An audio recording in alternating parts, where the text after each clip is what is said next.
We're going to talk a little bit today about leadership in the age of technology and innovation. So I'm the Chief Information Officer for a global organization, and we operate in well over 100 countries. But I'm also, the Chief Information Officer for an organization of technology professionals, and that certainly biases the way I think about things. But today, we want to explore a little bit about the new realities that are facing us as leaders. It is undeniable that technology is transforming the way we work.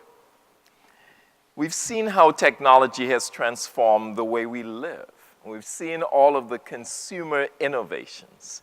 And you've heard all of the stories about the Airbnbs and the Ubers and all of that stuff. But in some ways, it isn't new. Certainly, my favorite innovation is still the microwave oven. All right. But over time, the way we live has been transformed by technology, and we're now seeing that the way we work is being transformed by technology. And we've done some research on this and really figured out that how work gets done, who does the work, and what it looks like are all areas of key transformations. So if we think about how work gets done, there are a number of key areas. So there are advances in automation, advances in cognitive, and those are presenting a number of opportunities for what we call an augmented workforce. And that augmented workforce, using things like artificial intelligence, machine learning, the robots of the future and of the present, working with people together, really creating this augmented workforce. And we're seeing new digital and communications technologies really changing the way we do that. And then if we think about the workforce, well, who does the work? And we're seeing new talent models. Everyone talks about the gig economy. In some ways, I think the gig economy is a bit overstated. I don't think everybody wants to work part-time for lots of different employers. But it's undeniable that it's on the rise, and we have to figure out how to factor that in. Crowdsourcing's also important. Now, some of the pieces I read treat it as a silver bullet. I also don't believe it's a silver bullet. There's so many things we do that can't be effectively crowdsourced, but some can, with outstanding results, and we have to figure out in our organizations how to really take advantage of that key crowdsourcing capabilities that we see in the gig economy. And then the workplace. Some people like me are virtual. I might show up in an office, a couple of times a month. I'm on the road all of the time. Other people really need to get together. When you think about the implementation of DevOps in the application development space, really bringing people together to make things work is hugely important. And bringing people together doesn't necessarily mean every single person in the same space. We still have the ability to do DevOps in one part of the world connected to another part of the world. We have lots of development teams in India and still trying to figure out exactly how to make that work everywhere as we deal with DevOps, DevSecOps, et cetera. So you add to that the whole notion that there are a number of technology trends that are also transforming our organizations. And every year, Deloitte Consulting does an eagerly anticipated tech trends. We talk to lots of different organizations and people and think about what the future looks like. Now, although it says Tech Trends 2019, it doesn't mean all of these things coming to pass in 2019. We're really looking out at the future as well. And you can thank me later. I promise you I will not go through each of these in detail today. But if you go to our website, you can find detail about each of these areas. But if you look at all of these, I'll just pick on a few. Macro technology forces at work, the 9 macro forces, analytics, cloud, digital, et cetera. We've heard about these before. It isn't each one of them separately that's creating the transformation we're looking for. It's really how you put this stuff together. It's when you take cloud with mobility, embed analytics, and add cognitive to create one of the really cool applications that you really begin to see the magic happening, as opposed to every single one of these things looked at individually. You know, AI is cool, but people still have to make money, right? Blockchain's interesting, but you still have to solve a business problem. It's the intersection of all of these things that we're really seeing the magic, and that's macro technology forces at work. Another one that I like to look at is the connectivity of tomorrow. And you've all heard about 5G coming, and I know, if you're sitting on a plane like me grumbling about the speed of Wi-Fi, the whole notion of connectivity of tomorrow makes your eyes roll. And if you're sitting somewhere in a basement where it's really tough to get Wi-Fi, again, it's a key issue. But there is no doubt, if you think back of the days when your phones used to show an E on it with Edge and you could barely get a website to load. And now you go to some hotels and you don't even bother to connect to the Wi-Fi because your LTE connectivity is better than their Wi-Fi. And you think about the future of 5G, not just for consumer and watching movies, but the ability to connect people around the world in secure manner. It really changes the way we operate in a mobile way. It really allows us to compute anywhere we want. It allows us to process information coming from the cloud in a much more significant way. And the connectivity of tomorrow is truly an essential component of how we operate. So if you take a look at some of the others, I would just say, read the document, dig into it in some detail. It really gives a key idea of some of the trends that are sweeping the world. And those trends are actually really changing the way we live and work. But as I read, as I study, as I talk to people, I find a number of myths emerging that I thought perhaps I'd spend a few minutes today talking about.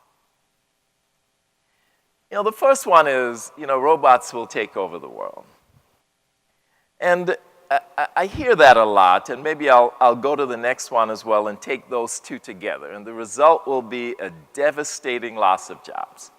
And this is something that's being discussed in Davos this week, something that's being discussed everywhere. The whole notion of, the rise of AI, the rise of RPA, robotics, etc., is really going to result in a severe dislocation of the economy with rampant unemployment.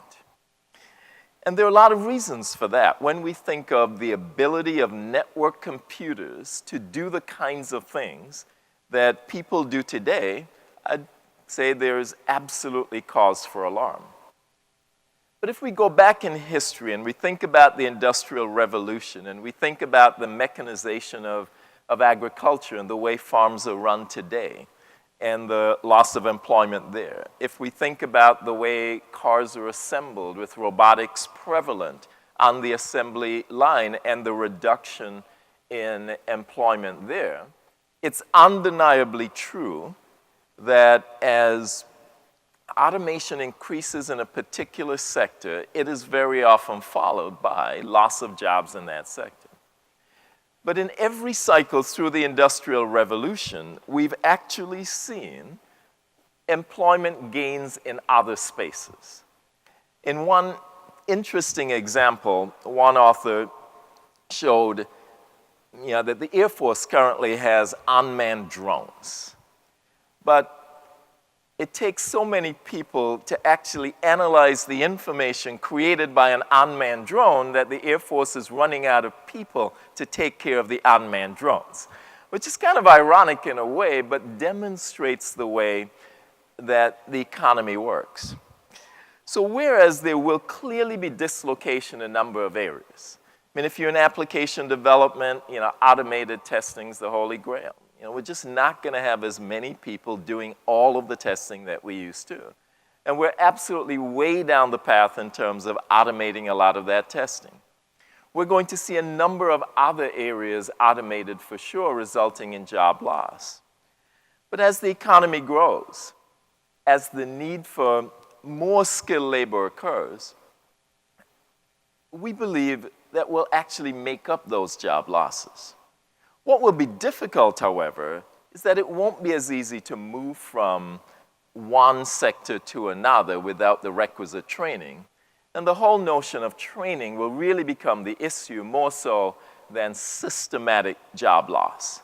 In many ways, it was easier to move from working on a farm to working in a factory as part of that revolution, to working in a factory to taking care of the Air Force's unmanned drone. And that's the challenge that we will have to work through in our organizations. There's another myth that says AI's taking over the world. All you really need to do is AI. It is the beginning and end of everything. And we're seeing a lot of people showing up saying, artificial intelligence, machine learning, that's really it. Now, I'll tell you that I've seen this trend before. Every year there's always something, and that's really it, and that's the only thing you've got to deal with. So there are a lot of fads. There are things that come and go. I will tell you that AI is not a fad, that this is something that will be embedded into all of the technologies of the future, that it will be, to write a really cool application, we'll have to embed AI into it. In order to truly understand how people work, we'll have to embed AI into the technologies that enable the processes of today and tomorrow. But there are a number of key areas that we have to focus on in order to ensure that technologically fueled innovation continues. First of all, cyber. There's really no point in innovation if you can't keep it safe. Right? People have to trust at some point that there's some amount of safety. Right? For sure, the banks invested significantly in cyber to ensure that we can have the world we have today, where I can't remember the last time I went into a bank, and I can transfer money from one place to another.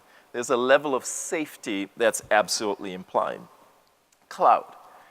Most of this will happen on the cloud. Now, I know everybody's saying, well, get rid of all data centers. Organizations won't have any of that anymore. That's not true. Data centers will exist for some time to come. But it is also true that a lot of the innovation is happening in the cloud and moving to the cloud. And really cool cloud skills is important. And we're seeing a shortage of people who truly understand how to implement applications in the cloud, how to take advantage of the services in the cloud, and we think that's a key area. Data analytics and mobility are also key areas that we're really encouraging people to study, learn, get experiences, and show up, because jobs are really going begging. If you just look at the job boards, there's so many jobs available in organizations like ours that people just can't fill. And the whole notion of training and focus on a number of those areas becomes really, really key. And then there's the notion of, well, the next generation is too difficult to deal with. Some people talk about millennials. For me, a millennial is a cool person who hasn't had to pay a mortgage yet, right? So over time, people are looking for the same things, right? People are looking for respect. People are looking to be treated with, a certain amount of, I got your back. Yes, I understand that every generation's different. And I also understand that, I'm a parent myself, every generation believes that the next generation is going to destroy everything that we built. And the reality is, every generation actually makes the world a better place. So I'm not exactly worried about millennials or any other group. Yeah, I won't understand them, but it doesn't matter. They're going to make the place better than we left it. But there are a number of key things that we're seeing in building multi-generational teams, because that is absolutely the new norm. Yes, I understand the notion of multitasking with people watching Netflix while they do homework and all of that stuff. But in some ways, given the number of projects we work on, that would seem to be a pretty useful skill. We understand the changes in communications wrought by the fact that everybody is now communicating in 140 characters or less. You know, my point of view is it forces a certain clarity in communications, and some things really don't deserve more than 140 characters anyway. So I'm not exactly terribly worried about that. What I am worried about is our ability to accept the next generation, to build the kinds of teams that will be effective, with people working together to really solve problems. And it's not something exactly whether or not the next generation works like us that I'm worried about. I really hope that they don't. I really hope that they will bring new skills, new thinking, new approaches to the teams that we have, and that will create some tension because progress doesn't occur without tension. You know, which leads me to one of the passions of mine, where people now say, well, diversity doesn't matter. It's a meritocracy, you know, just the scores, etc. You know, diversity does matter. In my world, it matters. It makes teams stronger. And diversity has a lot to do with race and ethnicity. It has a lot to do with gender. It has a lot to do with thought. It has a lot to do with orientation. It has a lot to do with all of these things. But the research shows that diverse teams are stronger, that well-led, diverse teams create stronger organizations.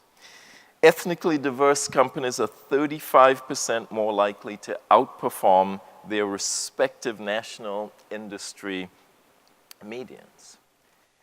And it's something that I know we struggle with in today's world, but something we don't give up on.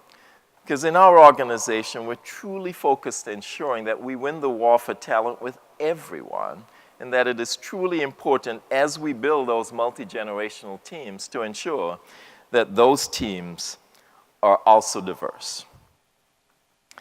And then one of my favorites, corporate IT is becoming obsolete. Everybody everywhere is going to read a magazine, they're going to write a cool app, they're going to do it. You know, corporate IT is too slow, too bureaucratic, will never get anything done. The only way you do it is push it all out to the edges, make it happen, etc. I'm sure you've heard this before. There is actually a lot of truth to it, that corporate IT is too slow. There's actually a lot of truth to the notion that we're actually too bureaucratic and that we have to figure out how to do that faster. But in today's world, just pushing everything everywhere to the winds and letting everybody do whatever they want to do is a recipe for disaster that an organization that's trying to grow will not recover from.